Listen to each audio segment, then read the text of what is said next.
Mesdames, Messieurs, bonjour et merci de nous rejoindre pour ce point de l'actualité. Les candidats au certificat d'études primaires plongent depuis ce lundi sur toute l'étendue du territoire national dans le département du Koufo. L'examen a été lancé officiellement par le préfet. Vous aurez le point dans cette édition.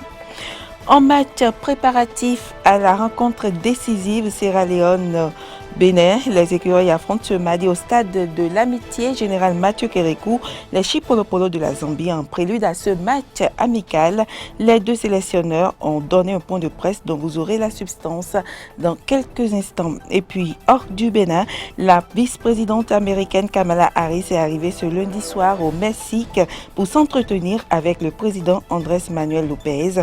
Au menu des discussions, le problème de l'immigration clandestine.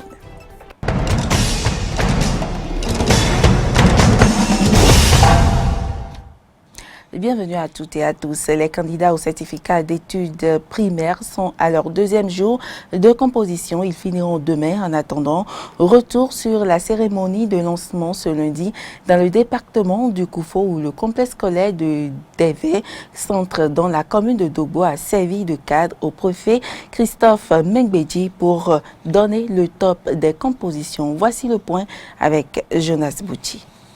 C'est ici, à l'école primaire publique de Dévé Centre, dans la commune de Dogbo, que le préfet Christophe Mengbedji a donné le top des compositions de l'examen du CEP, session de juin 2021, dans le département du Koufo. Mais avant la distribution de la première épreuve, élus communaux et autorités administratives ont essayé de dissiper l'angoisse et le stress palpables dans les regards de ces enfants qui affrontaient leur premier examen scolaire. Une épreuve arrive, il faut avoir le sourire toujours aux lèvres, le sourire. À l'épreuve. Les réponses vont venir d'elles-mêmes. Il faut lire et relire encore l'épreuve avant de vous mettre à travailler. Du courage, ce que vous aviez l'habitude de faire à l'école avec les enseignants, c'est toujours les mêmes choses qu'on va vous donner. Chers enfants, n'ayez pas peur, travaillez naturellement et vous allez tous réussir. Vous aurez toutes les chances pour que notre arrondissement Dévé est vraiment, comme je le dis, le premier du Bénin. Le temps bien clément au démarrage de cet examen, qui intervient au terme d'une paisible année scolaire, justifie entre autres la joie qui anime le préfet Christophe Mengbedji. C'est une joie réelle qu'on vit lorsqu'on voit les enfants évoluer, savoir que ceux-là se préparent pour venir vous remplacer et surtout mieux faire que vous. Vous savez, nous sommes passés de 10 009 candidats à 13 109. Candidats cette année. Et ça veut dire que le nombre a augmenté. Ça veut dire que la scolarisation est en train de prendre une tournure qui nous rend contents aussi. Vous voyez, de plus en plus les parents envoient leurs enfants à l'école. C'est heureux de savoir ça. 7 330 garçons et 5 779 filles sont répartis dans 55 centres de composition pour cet examen de CEP 2021 dans le département du Koufo. Célébration de la Journée mondiale de l'environnement, on en parle encore. Cette célébration à Lokossa a été couplée avec la Journée Interforce, une occasion pour les forces armées et du département du Mono de procéder à un reboisement dans la forêt communale de Lokossa. Suivez le compte rendu de Jonas Bouti. Célébrée le 5 juin de chaque année, l'édition 2021 de la Journée mondiale de l'environnement a été couplée à Lokossa avec la Journée Interforce. Une occasion pour les forces de défense et de sécurité présentes dans le département du Mono de mettre leur synergie d'action au service de la protection de l'environnement. Et ce fut à travers une opération de reboisement dans la forêt communale de Lokossa. Kossi François Assou, représentant du préfet du Mono au démarrage de l'activité. Ce site d'environ 2 hectares de la plantation communale de Lokossa a été retenu pour cette double célébration et connaîtra la mise en terre d'environ 5000 plants. Je voudrais inviter les autorités à divers niveaux à mettre un accent particulier sur l'entretien des plants mis en terre pour des résultats plus visibles. Pour un meilleur impact de ce reboisement, le maire de Lokossa a insisté sur l'entretien des plants. L'action que nous sommes en train de faire, c'est une action de développement. C'est une contribution à la promotion économique de Lokossa, voire du département. Je voudrais souhaiter que cette action ne s'arrête pas ici aujourd'hui, et qu'on continue d'entretenir, puisque ce n'est pas l'action plantée qui est la réussite, c'est planter que nous ayons les bois par la suite. La participation à cette journée mondiale de l'environnement est pleine de sens pour les différentes composantes des forces armées qui sont également unanimes sur l'importance de l'entretien des plans mis en terre à l'OCOSA dans le cadre de cette journée. C'est aussi un moment pour marquer la cohésion qui existe entre les différentes forces dans le département du Monou. C'est un plaisir pour nous de contribuer à assainir ou à entretenir l'environnement. Le détachement de la douane se met aux côtés des autres forces pour vivre l'événement ensemble et mettre en terre des plans pour montrer à quel point il y a une synergie, une cohésion au sein des composantes des forces armées béninoises. Les plans qui ont précédé ceux que nous sommes en train de mettre en terre aujourd'hui souffrent parfois du manque d'entretien. Et c'est le lieu d'attirer l'attention de la population sur l'intérêt que constitue cette forêt pour la ville de l'OCOSA. Restauration des écosystèmes, c'est le thème de cette journée mondiale de l'environnement. Un thème qui invite les humains à rétablir avec la nature des relations devant concourir à une meilleure préservation de l'environnement. Je le disais dans les titres, le Bénin et la Zambie s'affrontent en match amical cet après-midi. Dans ce cadre, l'équipe zambienne a foulé le sol béninois dans la matinée de ce lundi. Et pour annoncer les couleurs de cette rencontre, une conférence de presse a été animée ce lundi matin par les coachs des deux sélections. Je vous propose de suivre un extrait des propos des deux sélectionneurs. Ils sont au micro de Samson Oké et Jean-Baptiste Boko. Nous venons pour renforcer ce qui a été acquis déjà du côté du Sénégal. Je rappelle que nous sommes en train de bâtir une équipe pour les prochaines éliminatoires donc, du mondial.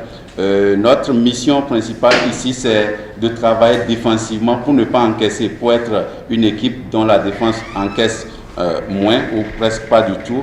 Et aussi essayer de bâtir un milieu de terrain qui a un volume de jeu assez énorme.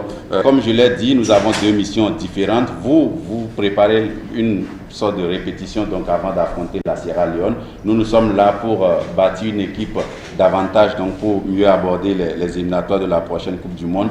Donc on dit souvent qu'un match amical vaut mieux qu'une séance d'entraînement. Donc le match de demain face à une très belle équipe comme celle du Bénin, forcément c'est un match où nous allons tirer beaucoup de leçons et c'est tant mieux pour nous parce que se frotter à l'équipe du Bénin avec autant de valeur, avec autant de qualité, c'est... L'actualité hors du continent à présent, la vice-présidente américaine Kamala Harris est arrivée ce lundi soir au Mexique pour s'entretenir avec le président Andrés Manuel López. Objectif de la rencontre, discuter des problèmes liés à l'immigration clandestine. La question migratoire qui est un fléau en Amérique, elle a tenté de dissuader les migrants de venir aux États-Unis. Chargée par Joe Biden du dossier sensible de l'immigration clandestine, Kamala Harris doit rapidement trouver une stratégie pour faire face à l'afflux de milliers de migrants. Au programme de son séjour, une rencontre avec le président du Guatemala, Alejandro Giammattei, avant une autre avec le chef d'État mexicain, Andrés Manuel López Obrador. La vice-présidente américaine doit également s'entretenir avec des représentants de la société civile, ainsi que des dirigeants syndicaux et patronaux. Nous devons donner aux gens un sentiment d'espoir, qu'ils sachent que l'aide est en train d'arriver, que s'ils restent dans leur pays d'origine, les choses vont s'améliorer. Kamala Harris a promis des conversations franches et honnêtes sur la lutte contre la corruption, la criminalité et la violence. Des discussions qui ne sont pas du goût de tous. Une trentaine de personnes à Guatemala City, pour la plupart d'anciens militaires de droite, ont protesté contre sa visite.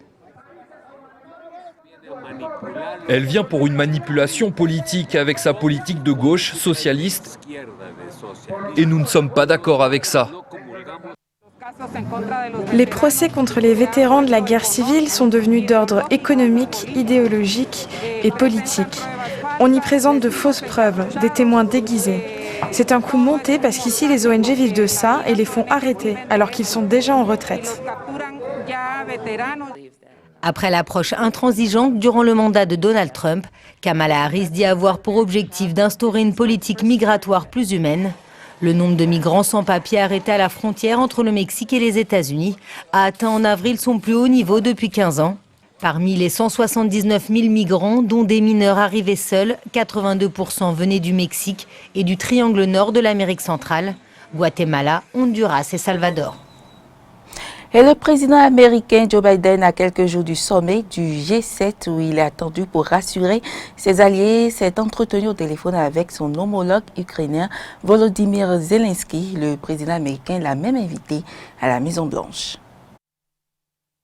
Pour son premier voyage officiel, Joe Biden a donc choisi l'Europe et espère un renouveau après la mandature de Donald Trump, renouer les liens avec les alliés européens, faire front face à ce qu'il qualifie de menaces extérieures. C'est ce que semble espérer Joe Biden dans une tribune qu'il a signée ce week-end dans les colonnes du Washington Post. Alors Joe Biden va arriver ce mercredi au Royaume-Uni où il va y rencontrer le Premier ministre Boris Johnson ainsi que la reine d'Angleterre et puis se tiendront les sommets du G7 et de l'OTAN. Le voyage de Joe Biden en Europe s'achèvera le 16 juin prochain à Genève où le président américain va rencontrer son homologue russe Vladimir Poutine.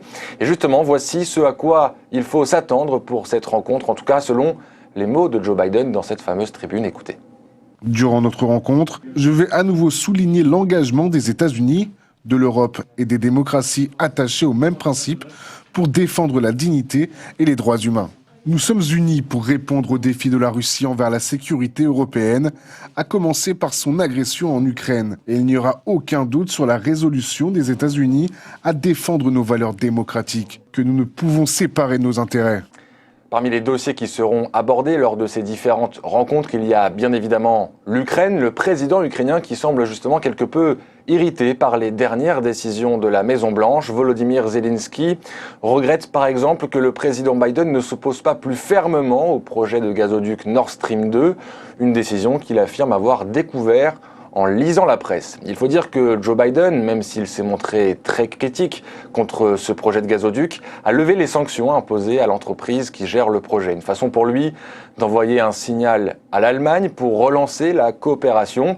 Ce à quoi répond Zelensky: combien de vies ukrainiennes coûte la relation entre les États-Unis et l'Allemagne. Vous aurez donc compris que cette stratégie américaine ne plaît pas beaucoup au président ukrainien, qui dit être passé de la colère à la déception. Mais Zelensky dit toutefois garder une part d'optimisme, estimant que le président américain, tel Michael Jordan, ce sont ses termes, est capable de laisser l'adversaire croire à la victoire avant finalement d'empocher la mise. Zelensky qui regrettait aussi de ne pas avoir eu la possibilité de rencontrer Joe Biden avant son déplacement en Europe.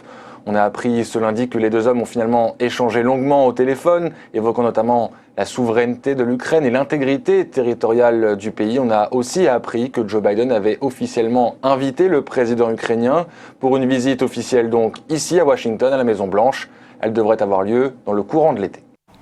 En attendant de rencontrer son homologue américain, Vladimir Poutine a annoncé le retrait officiel de la Russie du traité militaire ciel ouvert. Le président russe, qui suit les pas de Donald Trump, ne permettrait plus la surveillance de ses activités militaires. Le président russe refuse de rester dans cet accord sans les États-Unis. Le retrait de la Russie du traité ciel ouvert, désormais officiel. Approuvé successivement par la Douma et le Conseil de la Fédération, la loi qui acte le départ de Moscou a été signée ce lundi par Vladimir Poutine. Une signature qui fait suite au refus du président Biden de revenir dans l'accord international. Le Kremlin craint ainsi que d'autres pays signataires, notamment des membres de l'OTAN, transmettent des informations à Washington. En mai dernier, peu avant le vote des députés, la diplomatie russe déplorait la décision des États-Unis.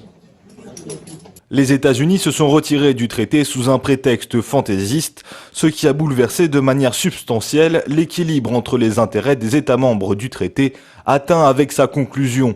Cela a porté un préjudice considérable au respect du traité et à son rôle dans le renforcement de la confiance et la transparence, et entraîné une menace pour la sécurité nationale de la Fédération de Russie. En raison des dites circonstances, la Fédération de Russie a pris la décision de se retirer du traité.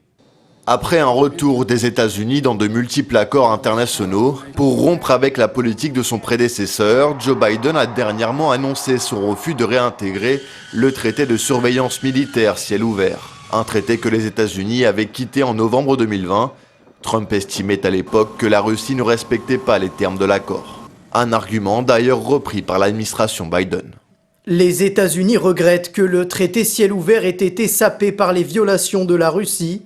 En concluant son réexamen du traité, les États-Unis n'entendent donc pas chercher à le rejoindre en raison du fait que la Russie n'a pris aucune mesure pour le respecter à nouveau. Le comportement de la Russie, notamment ses récentes actions concernant l'Ukraine, n'est pas celui d'un partenaire déterminé à rebâtir la confiance. Entré en vigueur en janvier 2002, le traité ciel ouvert autorise les pays à survoler les bases militaires des États membres pour observer leurs activités. Joe Biden, alors candidat à la Maison-Blanche, estimait que le retrait des États-Unis était néfaste pour les relations entre l'Occident et la Russie et optait à l'époque pour une résolution sans tourner le dos au texte. Cette récente et surprenante volte-face du président américain pourrait donc complexifier les relations américano-russes à quelques jours de la rencontre à Genève entre Vladimir Poutine et le président démocrate. Et puis au Pérou, les premiers résultats partiels qui mettaient en tête la fille de l'ancien président Fujimori ont complètement changé en fin de journée. Son rival de la gauche radicale, Pedro Castillo, qui est très apprécié dans les zones rurales, a pris l'avantage. En attendant les résultats définitifs, les Péruviens sont dubitatifs sur les résultats provisoires. C'est un scrutin au suspense hitchcockien que vivent les Péruviens depuis dimanche. La candidate de la droite populiste Keiko Fujimori semblait se diriger vers une victoire si l'on se fiait à la première partie du dépouillement. La fille de l'ancien président Alberto Fujimori, aujourd'hui en prison pour crimes contre l'humanité et corruption, pensait tenir le bon bout. Mais la tendance s'est inversée au fur et à mesure. Son adversaire de la gauche radicale, Pedro Castillo, rattrapant son retard au fil du décompte, notamment dans les zones rurales qui lui sont plutôt favorables. Et alors que la quasi-totalité des votes ont désormais été dépouillés, le candidat au chapeau et au crayon est finalement repassé devant d'une courte tête. Une situation ubuesque qui souligne la division d'un peuple dans l'expectative. Il faut respecter le fait que quel que soit le candidat qui a gagné, c'est parce que la majorité des gens l'ont choisi. Il faut respecter cela. Le Pérou est divisé et ça se voit avec les résultats.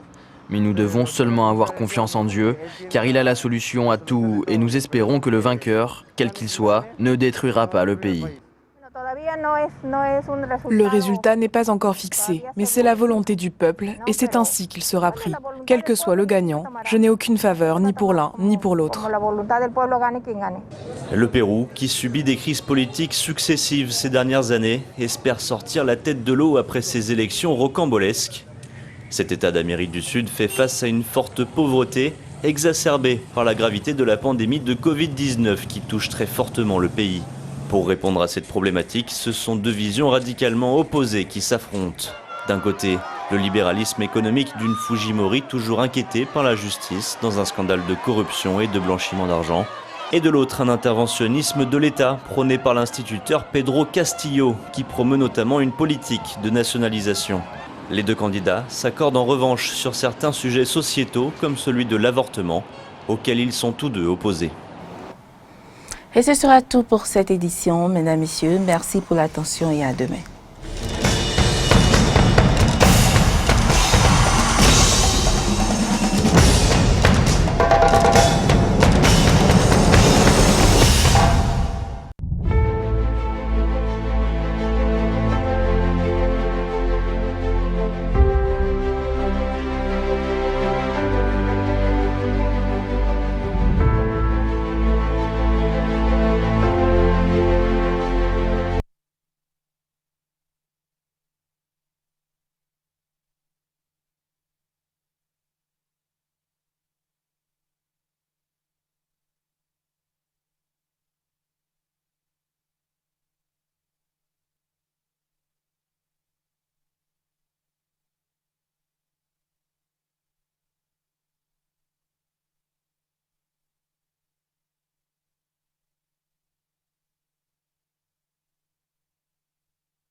Chargé par Joe Biden du dossier sensible.